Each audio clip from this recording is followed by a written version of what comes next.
Alright, today on the channel we're going to be taking a look at the SEGA Astro City Mini V, aka Vertical. This was sent to me by the fine folks over at Limited Run Games. They know I love arcade games, so definitely wanted to check this out. This is, for all intents and purposes, a 1/6 scale miniaturized Astro City cabinet with vertical games loaded onto it, specifically 23 games loaded onto it.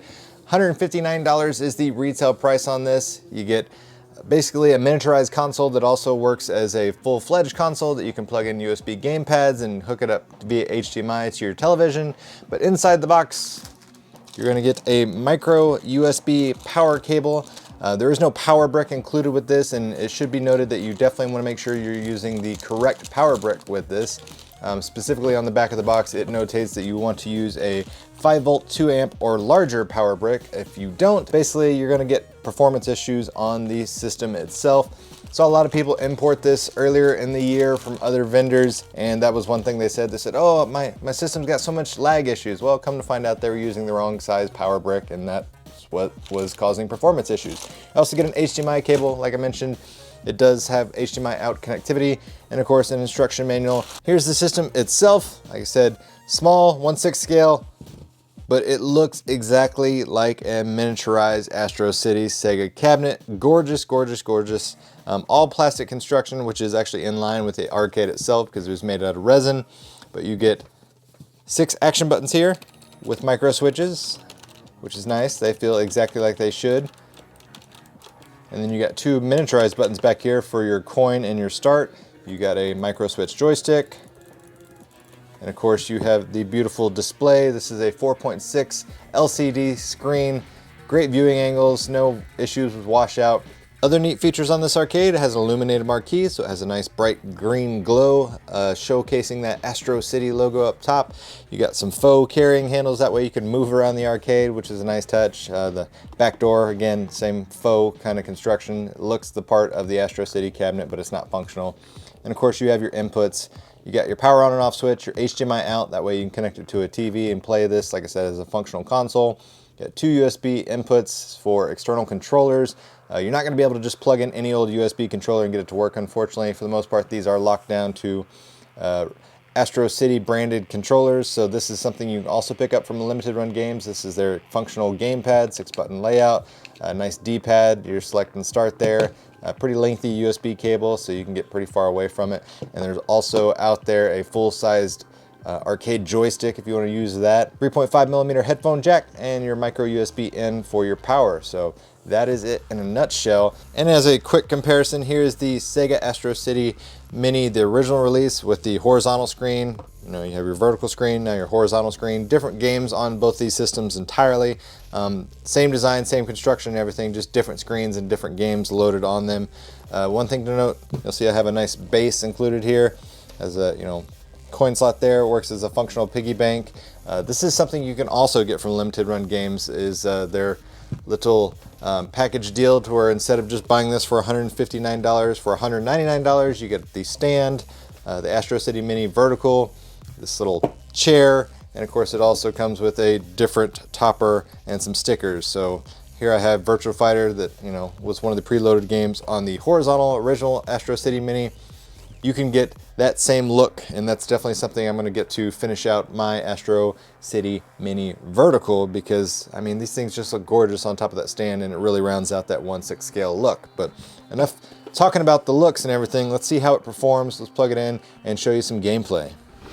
So we have the Astro Mini Vertical plugged in via HDMI, and you'll immediately notice the moment you plug it in via HDMI, the screen no longer displays because it's displaying the output on your television or screen of choice. So I'm going to be testing this out and playing this with the official gamepad, and it's just a little easier. The joysticks and the buttons, everything works fine, but obviously adult size, man size hands, it obviously is not going to be the most comfortable thing for long periods of gaming. So we'll just be using the gamepad for convenience. So right out of the gate, once you power it on, you're greeted with the game selection. One thing I like about this, it shows the year of the game was released over to the far right, which is a nice touch. So, Strikers 1945 came out in 1995.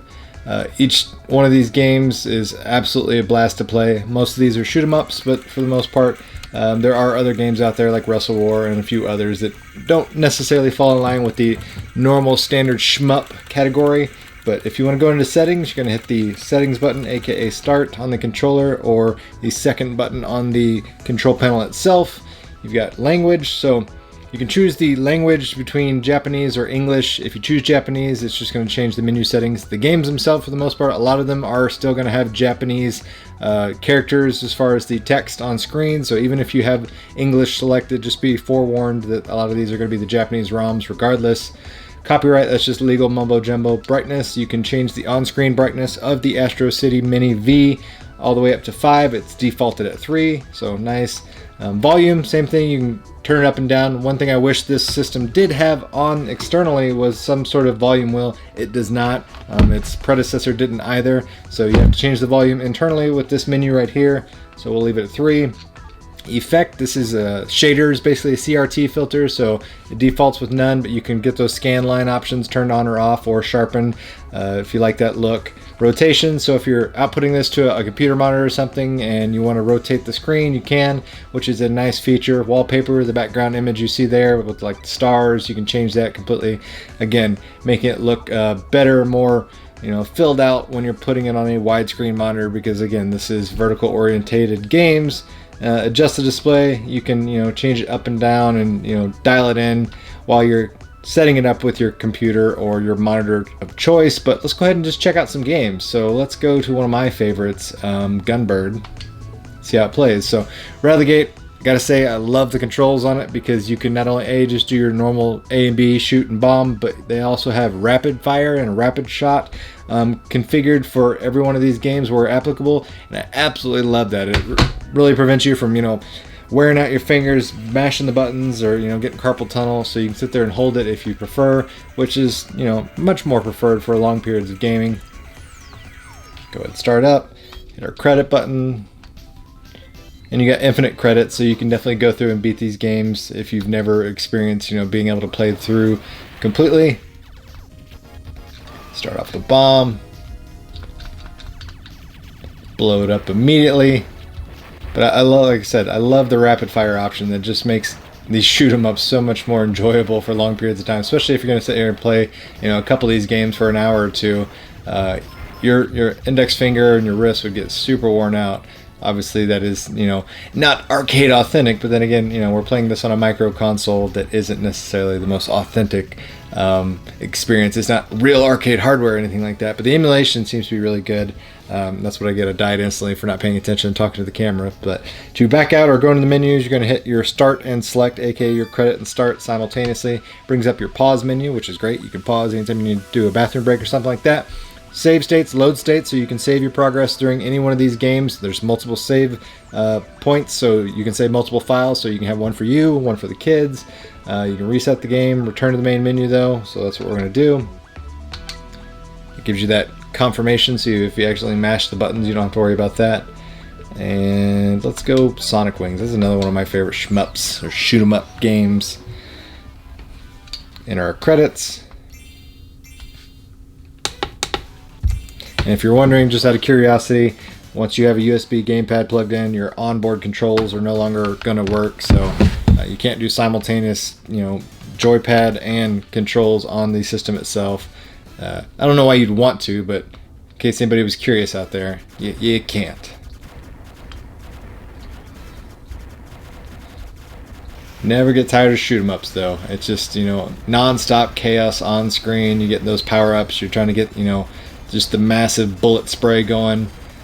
Bullet hell, as these are appropriately called in later years. Love it.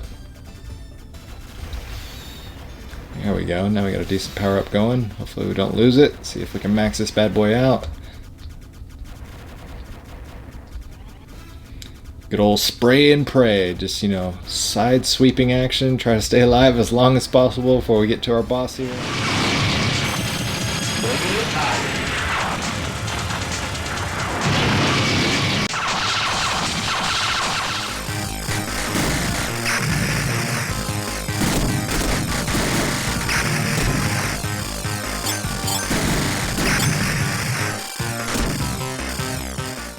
And that does it for this video review. Guys, if you enjoyed the content, make sure you hit that like button. Share this video with your friends if you found the information helpful. And as always, thanks for watching, guys. It really means a lot.